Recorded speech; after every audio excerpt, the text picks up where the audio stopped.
नमस्कार दोस्तों। देखिए दोस्तों, द्विघात समीकरण के मूलों की प्रकृति के विषय में आज हम बात करेंगे।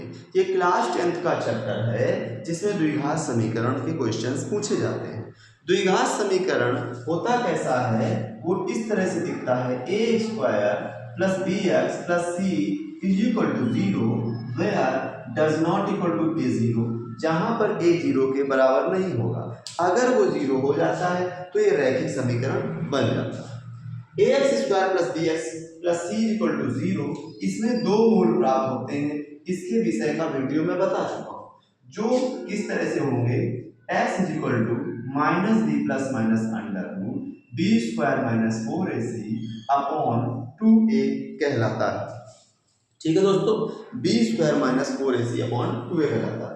यहाँ पर आपको देखना होगा कि जो दो मूल प्राप्त हो रहे हैं वो किस तरह से होंगे। सबसे पहला आपका एक पॉजिटिव होगा तो दूसरा क्या होगा, निगेटिव। यानी एक बार प्लस लेते हैं और एक बार माइनस लेते हैं तो हमारे दो मूल प्राप्त हो जाते हैं। अब इन दो मूलों को हम समझेंगे कैसे कि किस तरह से प्राप्त होते हैं। यहाँ पर जो बी स्क्वायर माइनस 4ac आ रहा है, इसके माध्यम से हमारे मूलों की प्रकृति निर्धारित होती है। कैसे निर्धारित होती है, इसको हम लोग इस A X square plus B X plus C का विविक्तकर कहते हैं, जिसे हम लोग डी से डिपेंड करते हैं। D is equal to B square minus 4ac। अब यहाँ पर जो डी है यानी कि बी स्क्वायर माइनस 4ac है, ये greater than 0, less than 0, equal to 0 से हमें वैल्यू पता चलती है। अगर ग्रेटर देन 0 है, पॉजिटिव आ रहा है, तो ये वैल्यू वास्तविक होगी। कैसी होगी, वास्तविक।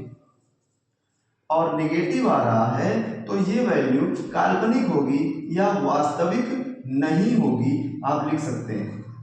और अगर 0 है तो ये वास्तविक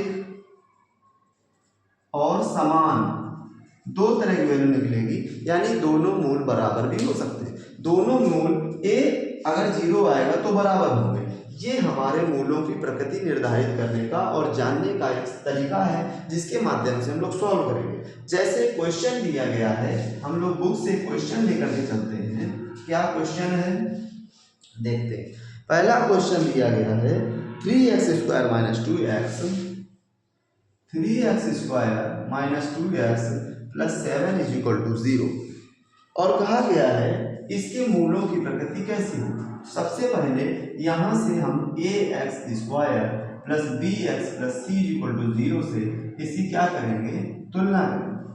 तुलना करने पर A is equal to 3, B is equal to -2, C is equal to 7, तीन चीजें प्राप्त हो जाती हैं। अब विविक्तकर D is equal to B square minus 4ac से हल करेंगे। बी स्क्वायर यानी -2 का square minus 4 into 3 into C is equal to 7, 2 दूनी 4 हुआ। अब ये सॉल्व करें, 7 चौक 28 इंटू 3, इसको फिर सॉल्व कर लेंगे क्योंकि ये माइनस माइनस प्लस हो गया है। ये माइनस का स्क्वायर पॉजिटिव, 3 8 24, 3 दूनी 6, 2 8 माइनस 4 यानी माइनस का 84। यहाँ पर इन तीनों गुणा करने से 84 आया और 4 प्लस का था, तो माइनस का 84 से जब 4 हटेगा तो 80 बचेगा माइनस, क्योंकि माइनस का नंबर बड़ा है। अब यहाँ से पता चला ये माइनस आ रहा, मैंने बताया था अगर पॉजिटिव आएगा तो वास्तविक मान होंगे, नेगेटिव आएगा तो वास्तविक नहीं होंगे, काल्पनिक हो सकते हैं। तो यहाँ से आपका आंसर आएगा वास्तविक नहीं होंगे। इसके मूल कैसे होंगे, वास्तविक नहीं होंगे। दोस्तों, इस वीडियो में मैंने जाना कि मूल उसके कैसे आपके वास्तविक और काल्पनिक, इसके बारे में पता लगेगा। दोस्तों, अगले वीडियो में मिलेंगे नेक्स्ट क्वेश्चंस के साथ। तब तक के लिए नमस्कार।